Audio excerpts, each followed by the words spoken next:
B'Siyata Dishmaya, on va dire un petit mot sur la parashat Toldot qu'on va étudier cette semaine.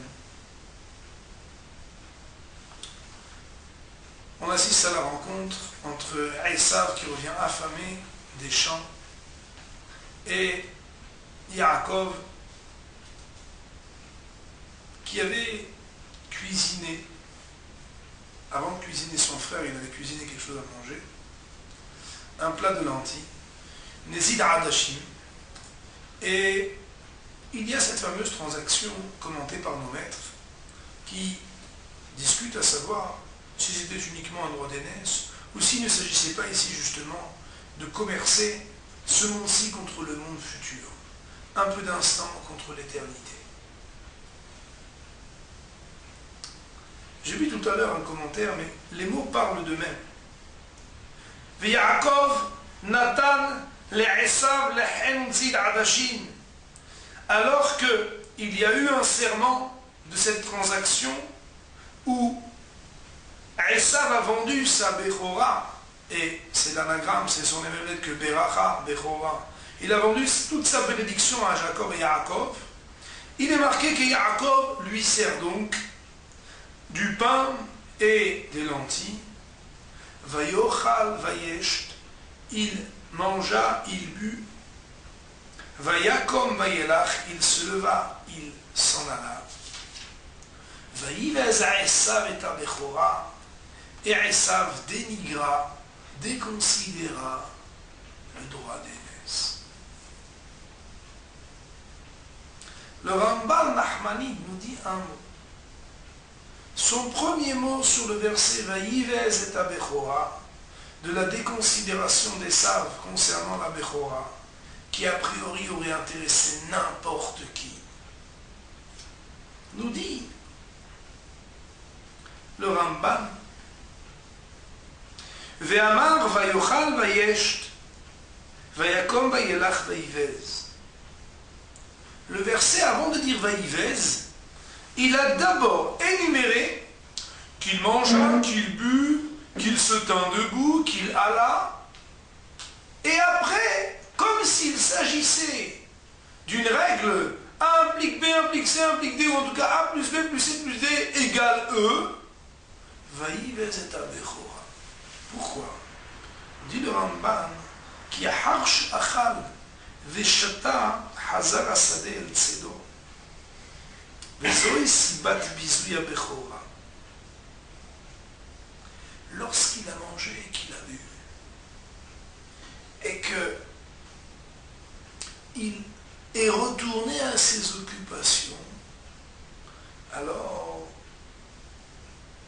Zesibat Bizouya Bechora, c'est ce qui a engendré la déconsidération de ce qui aurait été considéré, chéri, désiré par n'importe qui en hafes beksilim rak sheyochlu veishtu ve'asu hefsam be'itam, parce que les sots sont ceux qui n'ont comme considération et préoccupation que le fait de manger, de boire, de faire ce qu'ils veulent, quand ils le veulent.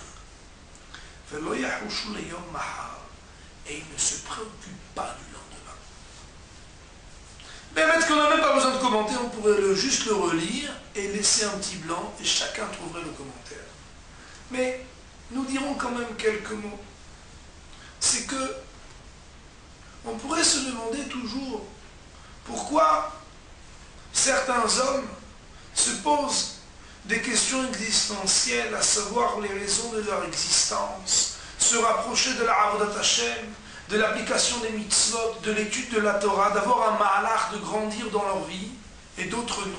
Eh bien tout simplement, il y en a qui vivent uniquement l'instant, et il y en a qui comprennent que dans la vie, on construit, on est en train de bâtir quelque chose. Vaïvez, le malheur de Esav, c'est qu'il est corrompu. Nos maîtres, j'ai vu tout à l'heure, rapporté dans le Me'am Lo'ez, que lorsque Yaakov il avait été à la yeshiva de Shem Ve'ever, où il avait étudié là-bas, dans la yeshiva des Gdolé Ador, des grands de ce monde, ils lui ont dit là-bas, tu sais, dès que tu le pourras, il faut que tu testes Esav. Si Esav, tu arrives à le corrompre, en lui donnant quelque chose comme monnaie d'échange pour qu'il profite, s'il accepte, sache que Maaseh Avot Sivan Abanim, à jamais vous pourrez vous en sortir. Parce que quel que soit le niveau et le milieu où vous vous trouverez, ça révèle que dans les nations du monde, vous aurez toujours des possibilités de donner des monnaies d'échange et du shohad qui pourra aveugler et calmer les esprits. Et c'est ainsi que cet échange entre Esav et Yaakov n'était pas uniquement ponctuel sur l'instant, servir un plat de lentilles chaudes, mais c'était pour dire que Esav, c'est celui qui ne s'intéresse même pas à ce qui est notre centre d'intérêt.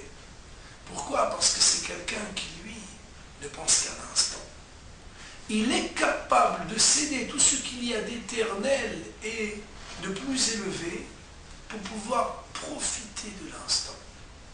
Et on le sait bien, ces hommes, ces Esav qui sont partout autour de nous, dans une génération, on clique, on veut tout gratuitement et facilement, on veut profiter un instant tout de suite, oui, mais bien sûr, t'es là, je suis là, déconnecté, tu l'as reçu, j'étais là, on est là à courir derrière le vent. Eh bien, on est dans une génération où quoi? Où quelque part, on passe à côté.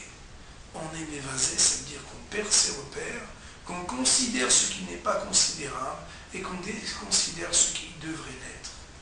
Autrement dit, la notion de Esav ici, c'est-à-dire, le contraire de Esav, c'est d'essayer de donner la valeur aux justes choses. Essayer de considérer ce qui est considérable. Ne pas être dans le chétef, dans la course contre la montre, à croire qu'on est sur le droit chemin, mais il faut faire attention. Si après manger et boire, on retourne trop vite à ses occupations, c'est-à-dire qu'on n'est pas capable de penser, de repenser, de digérer et de comprendre ce que l'on vit, on pourrait être capable de passer à côté de la Bechora, de la Beracha, et par Minan, de laisser que d'autres soient les héritiers de ce qui doit être l'aventure de chacun d'entre nous. Chacun d'entre nous est le Bechor de quelque chose. On doit être le Bechor, ça veut dire, on doit être celui qui a été choisi pour telle et telle chose. Et nous, chaque jour, on nous propose du shochad. Ouais, tu veux pas venir là? Ah ouais, viens vite. Et puis on est là, on se perd à... Comment c'est marqué? Vayochal, vayesh, vayakom, vayelach. On pourrait dessiner n'importe quel homme, n'importe lequel entre nous. On est toute la journée en train de manger, boire, courir dans tous les sens.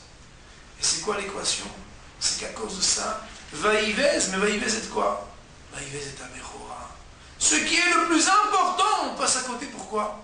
Parce que la vie de qualité, elle dépend du temps que l'on prend à peser ce qui est Aïkar, ce qui est essentiel, et à le mettre en défaut avec ce qui ne l'est pas.